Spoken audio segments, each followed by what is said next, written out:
ఉమ్మడి విజయనగరం జిల్లా వాసులకు ఏనుగుల గుంపు కంటి మీద కునుకు లేకుండా చేస్తుంది. 2 గుంపులుగా విడిపోయిన ఏనుగులలో 4 ఏనుగులు కురుపాం, గరుగుబిల్లి మండలాల్లో సంచరిస్తున్నాయి.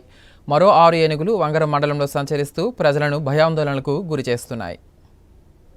ఉమ్మడి విజయనగరం జిల్లాలో ఏనుగుల గుంపు సంచరిస్తూ ప్రజలను భయాందోళనకు గురిచేస్తుంది. 2 గుంపులుగా విడిపోయిన ఏనుగులు మన్యం జిల్లా గరుగుబిల్లి, కురుపాం, కొమరాడ మండలాల్లో సంచరిస్తూ పంటలు, ఆస్తులు ధ్వంసం చేస్తున్నాయి. గరుగుబిల్లి మండలం నాగూరులో రైస్ మిల్ షట్టర్ను ధ్వంసం చేసి ధాన్యం బస్తాలను, బియ్యం బస్తాలను చెల్లాచెదురు చేసి తీవ్ర నష్టం వాటిల్లించిన విషయం తెలిసిందే. ఇంకో 6 ఏనుగుల గుంపు విజయనగరం జిల్లా వంగర మండలం మడ్డువలస జలాశయ పరిసర ప్రాంతాల్లో సంచరిస్తూ పంట పొలాలు ధ్వంసం చేస్తున్నాయి. ఆ ఏనుగుల గుంపు గత కొద్ది రోజులుగా వంగర మండలం వివిఆర్ పేట, రాజులగుమ్మడ గ్రామాల్లో మధ్య తోటల్లో తిష్టవేశాయి. ఆ గుంపులో వరలక్ష్మి అనే ఆడ ఏనుగు ఆదివారం గున్న ఏనుగుకు జన్మనిచ్చింది. దీంతో ఈ గుంపులో ఏనుగుల సంఖ్య 7కు చేరుకుంది. గున్న ఏనుగుకు జన్మనిచ్చిన నేపథ్యంలో ఎవ్వరూ కవ్వింపు చర్యలకు పాల్పడవద్దని అటవీ శాఖ అధికారులు హెచ్చరించారు. అసలే ఖరీఫ్ సీజన్ కావడంతో పంట పొలాల వైపు వెళ్లడానికి రైతులు భయపడుతున్నారు. ఏనుగుల అలజడితో 2 గ్రామాలకు చెందిన ప్రజలు ఎప్పుడేం జరుగుతుందని ఆందోళన చెందుతున్నారు. దీంతో